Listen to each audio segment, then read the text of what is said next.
বৃন্দাবন যেতে গেলে কার নাম করতে হয় গো? কার নাম করতে হয় মায়েরা?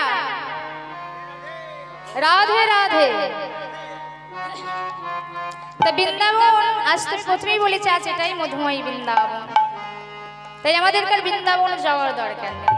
আজ এই বৃন্দাবনেই আমরা আমার রাধা গোবিন্দের লীলা সাধন করব। তাহলে বৃন্দাবনে আমার রাধা নামে রাধারানীর নাম গাইতে হয়। তাই সবাই আমার সাথে একসাথে রাধারানীর গান নাম গাইব, আর এই বৃন্দাবনে আমরা নৃত্য করব।